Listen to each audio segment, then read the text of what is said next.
People, hope you all are doing well. आज हम लोग सेक्शन 7 इंडियन एविडेंस एक्ट के बारे में बात करेंगे। सेक्शन 7 हमें बताता है facts which are the occasion, cause और effect of fact in issue, यानी कि जो फैक्ट इन इशू है और जो रेलिवेंट फैक्ट है उसके ओकेजन, कॉज यानी कि रीजन क्या है उस फैक्ट इन इशू का, और इफेक्ट क्या है, कॉन्सिक्वेंस क्या होगा, उसके बारे में बताता है।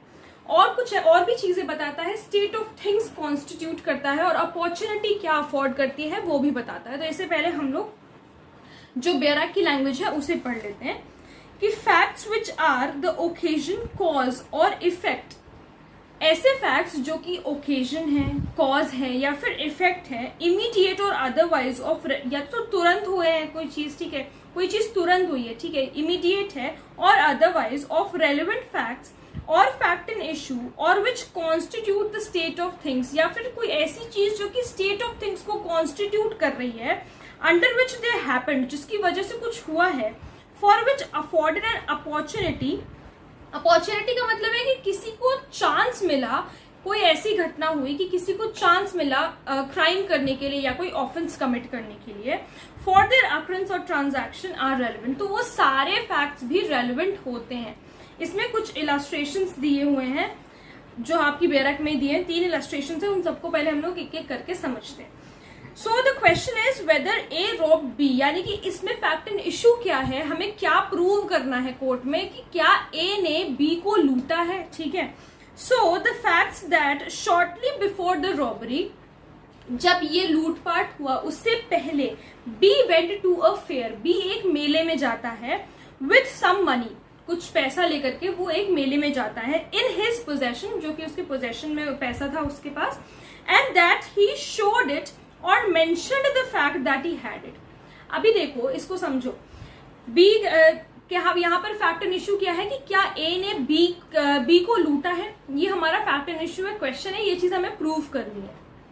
अब यहाँ पर क्या फैक्ट्स दिए हुए हैं कि बी जाता है एक फेयर में, और फेयर में जाने से कुछ समय पहले मान लो उसने एक एक्स व्यक्ति को बताया है कि उसके पास पैसा है, उसके पोजेशन में पैसा है, ठीक है, ये चीज उसने शो करी और वो पैसा एक्स को शो भी किया है।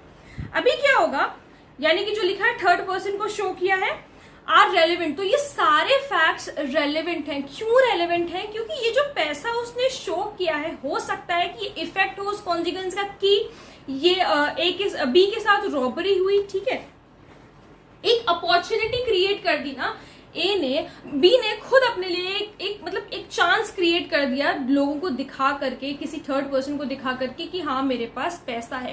तो ये जो अपॉर्चुनिटी क्रिएट करी है उसने, शो करी है उस ऑफेंस के होने से पहले, ये रॉबरी होने से पहले, तो ये फैक्ट भी रेलिवेंट माना जाएगा, ठीक है। अब देखते हैं हम लोग दूसरा illustration. The question is whether A murdered B. अब यहाँ पर क्या क्वेश्चन है कि क्या ए ने बी का मर्डर किया है। So marks on the grounds produced by the struggle, जहां पर भी किसी भी क्राइम सीन में भाई ए और बी के बीच में झगड़ा हो रहा होगा, ठीक है, झगड़ा हो रहा होगा, या एक जिसका मर्डर हो रहा है वो अपने आप को बचाने की कोशिश कर रहा हो, उस चीज के लिए वो स्ट्रगल कर रहा होगा, ठीक है।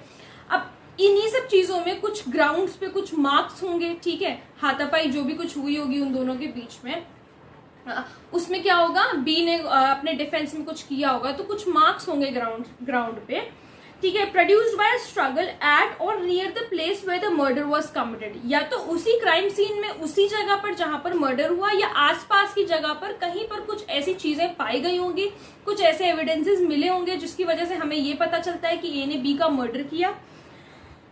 सो these are also relevant facts. जो मार्क्स मिले हैं वो भी रेलिवेंट फैक्ट होगा। और स्ट्रगल क्या शो करता है, स्ट्रगल एक इफेक्ट शो करता है, ठीक है, कॉन्सिक्वेंस शो करता है कि भाई बी ने अपने आप को बचाने की कोशिश की, ठीक है।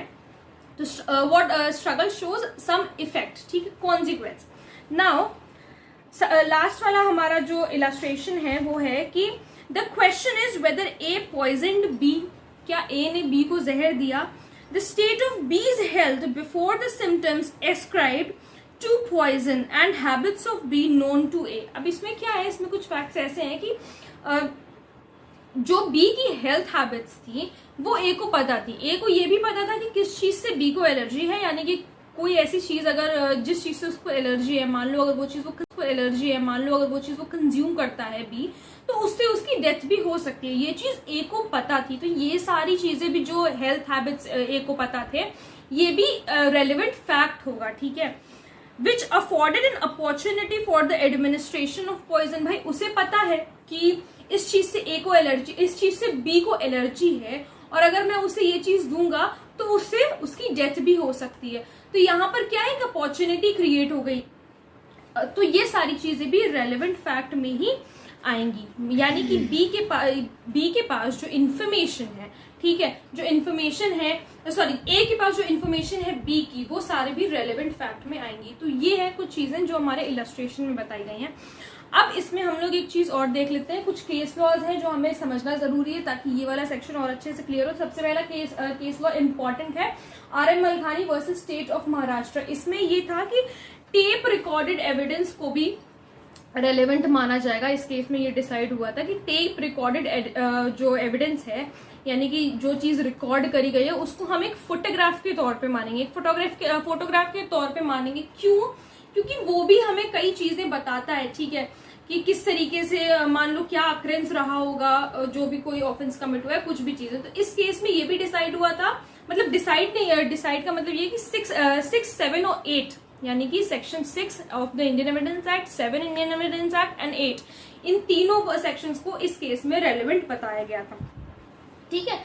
क्यों हम कहते हैं कि टेप रिकॉर्डेड एविडेंस एक फोटोग्राफ की तरह वर्क करती है? बिकॉज वो जो फोटोग्राफ है वो एक तरीके से शो करता है इफेक्ट, कॉज या फिर अपॉर्चुनिटी, ठीक है, इफेक्ट, कॉज या फिर अपॉर्चुनिटी को शो करता है। कुछ कंडीशंस हैं जो कि फुलफिल होनी चाहिए ताकि हम एक टेप रिकॉर्डेड जो एविडेंस है उसका एडमिशन, उसको हम एडमिसिबल बना सकें। So relevant to fact and issue, जो फैक्ट एंड इशू है, कन्वर्सेशन कुछ ऐसी होनी चाहिए जो कि रेलेवेंट होनी चाहिए जिस बातचीत के लिए केस हुआ है, जिस चीज के लिए लड़ाई हो रही है, ठीक है, दोनों पक्षों के बीच में। तो कन्वर्सेशन होनी चाहिए, उसमें रेलेवेंट कन्वर्सेशन होनी चाहिए, कोई अब फालतू बातें नहीं होनी चाहिए, रेलेवेंट कन्वर्सेशन होनी चाहिए। जो चीजें फैक्ट एंड इशू हैं, जो क्वेश्चन है कोर्ट में, जो इश्यूज चल रहे हैं, उस चीज को वो चीज सॉल्व करती हो, वो एविडेंस सॉल्व करता हो, कुछ बताता हो उसके बारे में। तीसरी चीज आइडेंटिफिकेशन ऑफ वॉइस, वो वॉइस उसी इंसान की हो जिसके खिलाफ केस चल रहा है, तो आइडेंटिफिकेशन ऑफ वॉइस भी होना जरूरी है। और तीसरी चीज एक्यूरेसी ऑफ टेप, का मतलब ये है कि कोई एडिटिंग नहीं होनी चाहिए। मान लो जो चीज पूरी रिकॉर्ड हुई है वो चीज वैसी ही रिकॉर्ड होनी चाहिए, बीच से कट नहीं होनी चाहिए। वही सेम चीज है कि एडिटिंग, किसी भी तरह की कोई एडिटिंग नहीं होनी चाहिए, तभी कोई भी टेप रिकॉर्डेड एविडेंस एडमिसिबल होता है कोर्ट में। तो इस केस में ये डिसाइड हुआ था। दूसरा केस है सिविक सुमर वर्सेस एम्परर 1942। इसको एक डायग्राम से समझो कि मान लो क्राइम सीन पर कुछ फुटप्रिंट्स मिले थे, अक्यूज्ड के फुटप्रिंट्स मिले थे कहीं किसी क्राइम सीन पर जहां पर क्राइम हुआ था। तो उससे ये डिसाइड होता है, ये पता चलता है कि the footprints near the crime scene are relevant. उस जो फुटप्रिंट्स को, पैरों के निशान को रेलेवेंट माना गया जो कि क्राइम सीन के पास में मिले थे, because it shows that accused person has moved in a certain direction. क्योंकि वो क्या शो करता है कि जो अक्यूज्ड पर्सन है वो किसी सर्टेन डायरेक्शन में उसने मूव किया होगा, ठीक है। अब वो जो फुटप्रिंट है वो एक इंसान का भी हो सकता है, मान लो 2-3 अक्यूज थे तो उसका भी हो सकता है, ठीक है। ओके, तो क्या कहने का मतलब है कि जो फुटप्रिंट्स है वो इफेक्ट शो करता है, एक कॉन्सिक्वेंस शो करता है उस क्राइम का। अब हम आते हैं अपने लास्ट केस पे कि चंद्रगोपाल वर्सेस स्टेट AIR 1955। इसमें ये बताया था कि जो बॉडी पे इंजरीज होती हैं वो भी रेलेवेंट फैक्ट में ही आएंगी, वो भी रेलेवेंट ही मानी जाएंगी। Relevant to show that person was present at the occurrence. भाई किसी को कोई इंजरी हुई है, कि मान लो कि अक्यूज्ड को, सॉरी मतलब जिसने केस किया, अगर उसको कोई इंजरी हुई है, तो अभी क्या है कि ये चीज उससे पता चल रही है कि जहां पर क्राइम हुआ था वहां पर वो इंसान प्रेजेंट था, जहां पर क्राइम हुआ था वहां पर वो इंसान प्रेजेंट था। जरूरी नहीं है कि जिसने केस किया वही प्रेजेंट हो सकता है, मतलब मैं एक एग्जांपल के तौर पे बता रही हूँ, हो सकता है कि कोई विटनेस भी वहां पर प्रेजेंट हो। तो उससे क्या है, ये सारे फैक्ट्स भी रेलेवेंट है। जो इंजरीज हैं बॉडी पे, ये फैक्ट भी बताएगा, ये फैक्ट भी दर्शाएगा कि हाँ भाई ऑफेंस कमिट हुआ है, ठीक है। तो ये हमारा है सेक्शन 7 जो कि बताता है ओकेजन, कॉज और इफेक्ट के बारे में।